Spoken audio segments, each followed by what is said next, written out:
journal de l'Euro. Jérôme Lacroix. Le journal de l'Euro, Jérôme Lacroix, avec 2 étoiles à remettre au centre de la galaxie bleue. Et oui, Antoine Griezmann et Paul Pogba, chouchoutés depuis vendredi soir par Didier Deschamps, le sélectionneur, quelque peu sous les noirs face à la Roumanie. C'est ainsi qu'hier, Pogba a été ménagé, entraînement individuel en salle. Griezmann s'est entraîné normalement. Et pour lui, Olivier Giroud, autre élément du brelan d'attaquant bleu, plaide le simple petit coup de fatigue.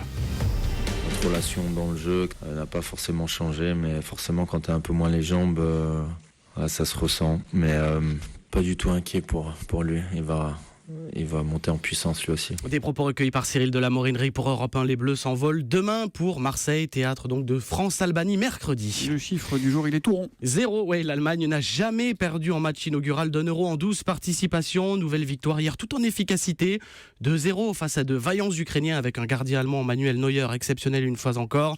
Par ailleurs, succès 1-0 des Polonais sur les Nord-Irlandais, même score en faveur des Croates sur les Turcs.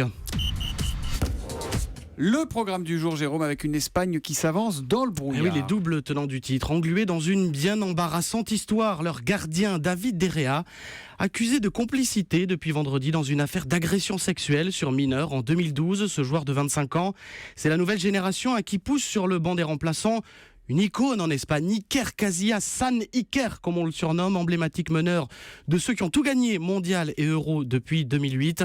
Le capitaine d'aujourd'hui, Sergio Ramos, le concède. C'est une Espagne vacillante qui se présente aujourd'hui à Toulouse face à la République tchèque.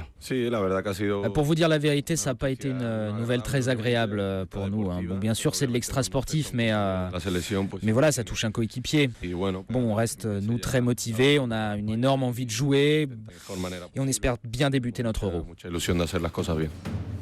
Des propos recueillis par Simon Rubin pour Europe 1, Espagne-République tchèque. 15h également aujourd'hui, Suède-Irlande, Zlatan Ibrahimovic sur la pelouse du Stade de France à partir de 18h. Et pour finir, 21h, Belgique-Italie, premier choc de la compétition. Gros match. Gros match. Et une scène captée ces dernières heures dans les rues de Lyon, théâtre de la partie. Les supporters belges et italiens en communion autour d'Umberto Tozzi. Avouez que c'est beau, et puis quitte à se balancer des choses au visage entre supporters, autant que ça soit des vers italiens. Umberto Tozzi, un des gagnants de l'Euro, on ne l'attendait pas ici celui-là. Tiens, une palme spéciale à la cantine de mon fils. C'était toute la semaine, je viens d'apprendre ça.